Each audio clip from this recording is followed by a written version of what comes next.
So you studied tourism at the UWI Center for Center for Hotel and Tourism Management in Nassau. And then when I came back to Barbados from there, I went straight into the airline industry. So I went to Air Jamaica. So it actually started as an internship during my studies with Air Jamaica. And then when I came back to Barbados, Air Jamaica was now setting up in Barbados. So I got the opportunity to go on board with them.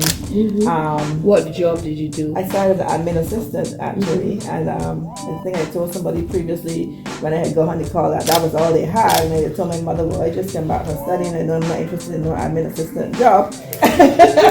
And my mother asked me if I was mad trying to go take the job and get in the door. And so said so.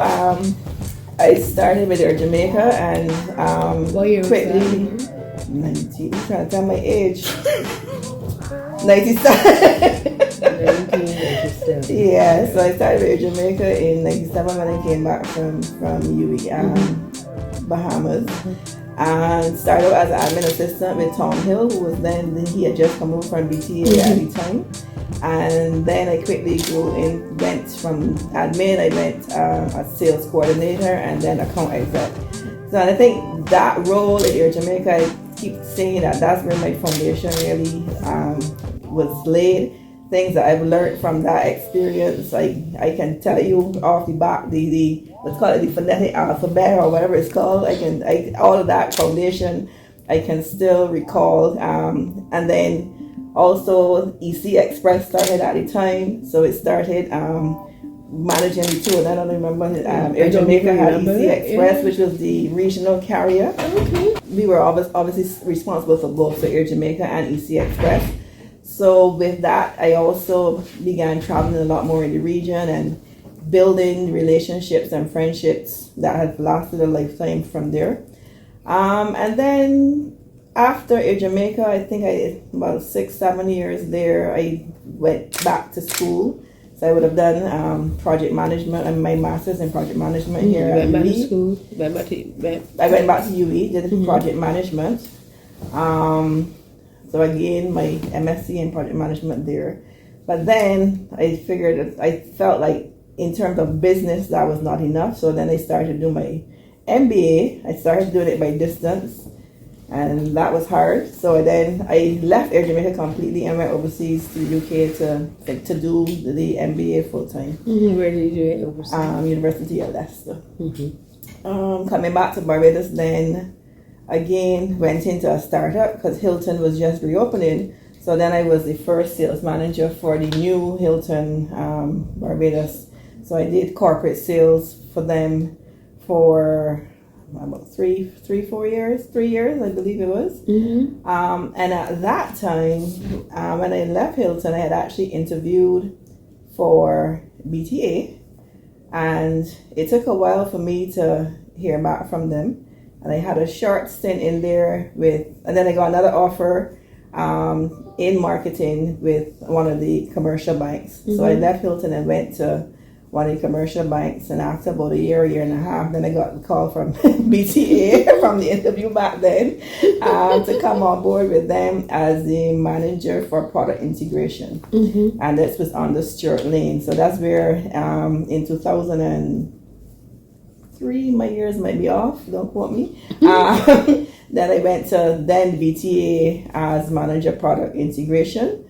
And again, that was a good learning experience. And that one was where I started to understand the other side of tourism. So getting into the public sector side of tourism and working with some of the other stakeholders in the industry. So I would have worked with, in that role, kind of working with all the different sectors to see things that affect tourism and how we make those changes. So whether it was NTW in terms of the road conditions leading to wanting the natural attractions, working with sanitation, because at that time we had a lot of dead dogs and things around the island, and they started this thing called Pet Patrol.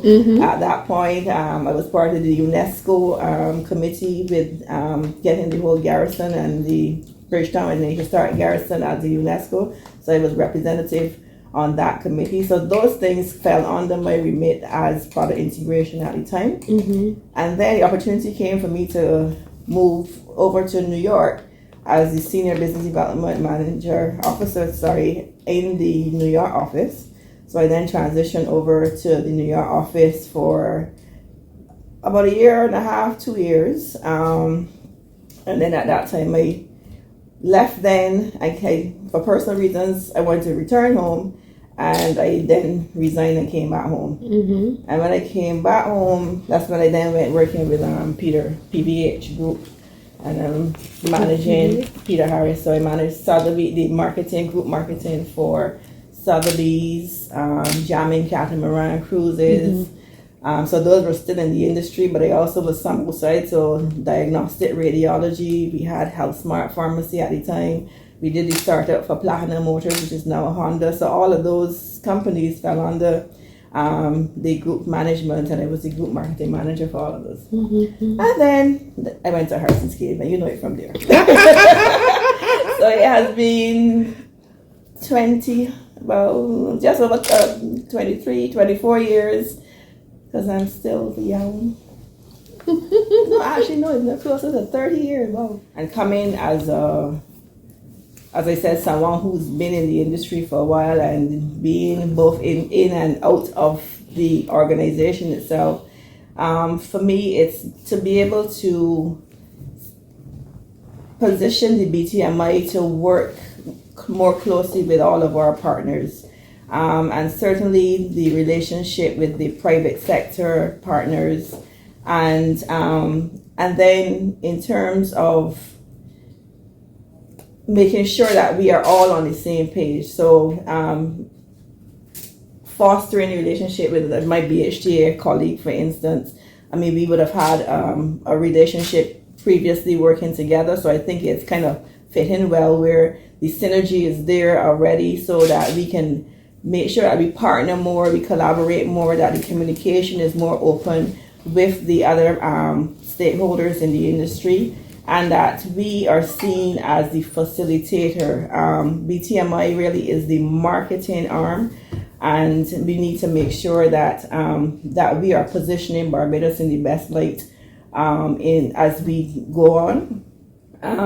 One of the other things too is in terms of how do we create the product to ensure that Barbados has something to market year round. And I know that this is a conversation that comes up ever so often, especially as we're moving in now. Like for instance, September, October is traditionally a low month.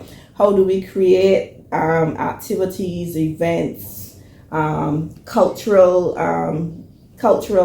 using our culture and our heritage to make sure that Barbados has something to attract people year round, and kind of remove some of the seasonality that we complain about as an industry, and make sure that we can kind of spread the marketing effort across the year, and not just we have the peaks and valleys that we see so often. And as well as making sure that the tourism dollar is spread. So we talk about community tourism, and it needs to be a little more focused in terms of how we get the average man being a little more involved in tourism. So working with some of our community partners where we can identify that there's something unique about something in the community. So for instance, we have St. Andrew. I'm not sure if you were there at the St. Andrew community tourism project that we're trying to help them along. And not that we do things, but that we facilitate and kind of show persons how they can bring things to market, so that we can then have these things to promote in the overseas markets as well. One of the other things is looking at our existing markets, looking at how we can then grow and expand our existing markets. So traditionally, for instance, the USA, we know we have a lot of people coming from the more northeastern areas. How we can then expand into other areas of the US market. And you will see in terms of when we are now looking at airlift, how are we able to build out airlift so that we can begin to pull persons from various areas, geographic areas within the US market, for instance. But it also then we look at the other markets. What are the potential new markets that we can go after, and then how we can determine the correct strategy to pursue those markets. And it has to be that it's more research based, and that we make sure that we do the necessary research and investigation before we step in, and we make decisions based on the data and based on research. So getting us to be able to highlight that area a little more as well. The improving the resources within our research area is one of the things that I think as a company I would like to see us do a little more as well. So in a nutshell, those are the areas that I would like to see us looking at. I think we have a good team. Obviously, their tourism is changing constantly, and we need to make sure that the organization is keeping up with the change, that we're keeping up with the trends, and that as an organization, stealing the phrase from the Prime Minister, that we are fit for purpose. We can't remain static. We have to change along with it. So there may be times where we need to look at, do we have the right structure in place to be able to do the things that we know we need to do to get to the next step, and change may be required. So those are things that we need to be constantly aware of, and to be able to pivot where necessary to respond to changes in the market. I would imagine that also applies to the people you have strategically placed in markets, because I think some movement took place recently. Yeah, so we, just before I came, we would have moved some of the directors. So we had a change with our director in Canada and the US. They would have they did a switch out. Some of it was as a result of policy from the US government as well, as you may know. But we did a change. And then, as you know, Cheryl has changed positions technically, so she will be relocating back to Barbados. She hasn't as yet. So we now have to fill that position. So that process is ongoing. We're almost there. We hopefully will be able to make a decision within the next few weeks in terms of that. And then we also have a vacancy in the European market as well. So those two will be determined very shortly as well. But what has been your immediate focus? What have you worked on? I've been working on. Yeah, I mean, I've come in and I've hit the ground running, as you know. So a lot of work had previously started as it relates to our airlift and building out our airlift capacity. So we're still in the process of having those conversations with the airlines. So that's one of the first things that I've come in and have had to be dealing with in terms of our airline partners and the negotiations with the airlines. So I think that definitely we should be looking more as the region, and this is why I said we shouldn't be seeing each other as competition, because we need to look at the outside area regions as our competition as the Caribbean, and certainly us here in the Eastern Caribbean. How can we come together and market and package 2 or 3 islands as a holiday, using Barbados, for instance, as a hub, and jump off to the other islands. And I think that's definitely something that we can work together more on as the Caribbean region, as a Caribbean region. Product. Talk to me about product development, promotion based on product development, and community tourism, which is something that we've been hearing about. You touched on it just now, but we've been hearing about the need for community tourism. Yeah, and I think there's a lot more work to be done in terms of our community tourism. We've started to scratch the surface in terms of community tourism. So we talk about things like oysters. Yes, that is community tourism, and that has certainly grown, and that's to a point where now we need to be able to replicate or do other similar, not same, type activities in other communities around Barbados. So how do we work with them to help to create these type of niche events? So whether it's crabbing in St. Andrew, and that's one of the things that they've been working on, a crabbing activity in St. Andrew. How do we they who have been working the St. Andrew community, community organization. That's one of the things that we've been working on.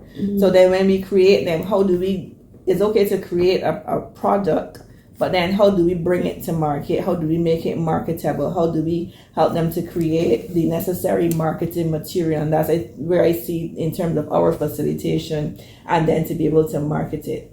But I think definitely there's a lot more scope in terms of looking around Barbados in varying communities. I know again, more in the central areas, we have the pottery. How do we highlight those? How do we create more of those trails that go to different areas that highlight some of these that are not the traditional, more commercial attractions? How we work with them. And when we talk about community tourism as well, one of the things that tourists love is the people. How can we use our people more? And one of the programs that we are looking at is something called Dine with a Bajan.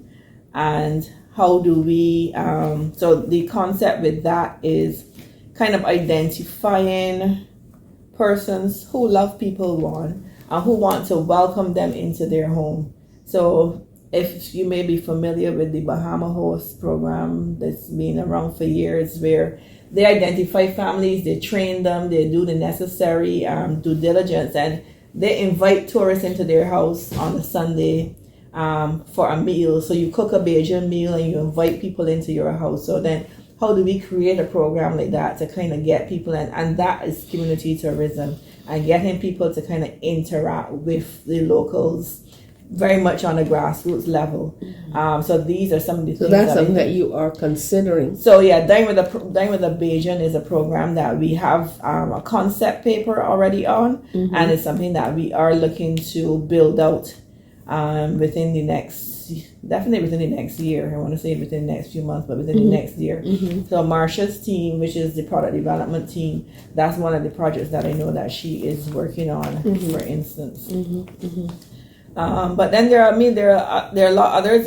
We actually have a study going on now through the Ministry of Tourism with Trove Consulting, looking particularly at the product attractions and activities that we currently have, to kind of identify where the gaps are, and then kind of set a program in place in terms of what new initiatives or what new activities or attractions that we can help to build out to make it to kind of boost the whole product offering of the island. We have Barbados, we have the soft adventure. We're not a hardcore adventure type, but we have soft adventure type activities as well going through communities. So the hiking is a big thing. How can we make that more marketable? And the hiking goes through communities. You might stop at a rum shop. Those type of things, I think, where we can be authentic in what we do, but to be able to create product that we can carry to market and that the average Bajan or the average community can benefit from as well. So I think, yes, there is still work to be done, but we are definitely trying to position ourselves to be able to assist more in this area. What trends is that people want to be able to use their credit card. People are not walking around with cash anymore.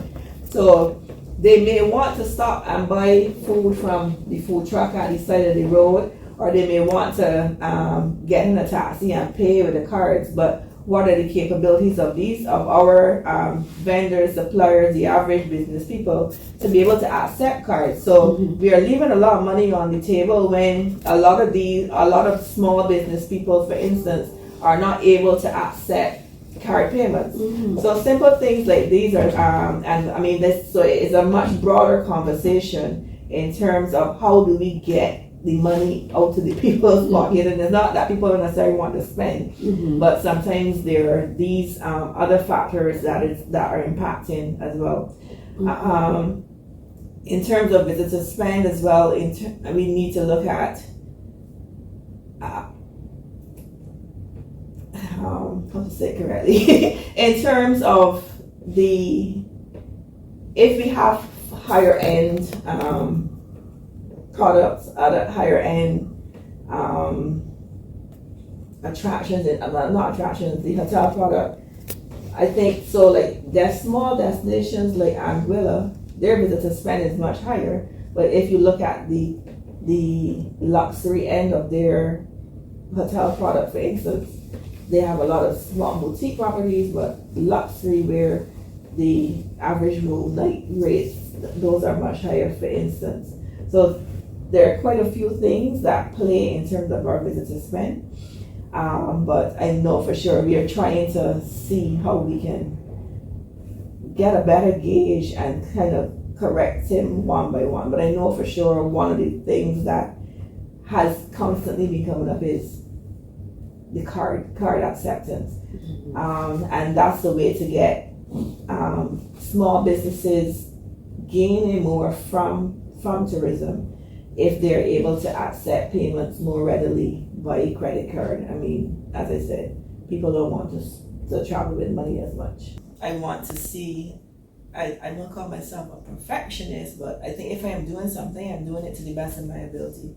And I am going to be out there on the ground, getting my hands dirty. I'm not somebody that's going to sit in here and say, that's not my job. I'm working with my team, helping to also see growth in my team, helping to kind of mentor persons coming up under me and to be able to see growth in those persons. So there are many persons that would have interned with me over the years, for instance, who I've remained in contact with and who I've seen grow to be able to take on positions like Davina Lane at IHB. She was one of my interns at Air Jamaica. So to be able to see, to help persons to grow and to mentor them, I think that's one of the things that I get a lot of joy from as well. Downtime, what do you do? Downtime, well, gym. I make sure and I keep the balance. So I go to the gym, try to go to the gym at least every morning. I love the beach when I can get to the beach, and simply just hang out with friends. I like to have a nice meal, a glass of wine, relax. What's this way you're laughing at? And just to be able to be around. I have a small group of friends that family, and once I'm with them, I am good. But that's it.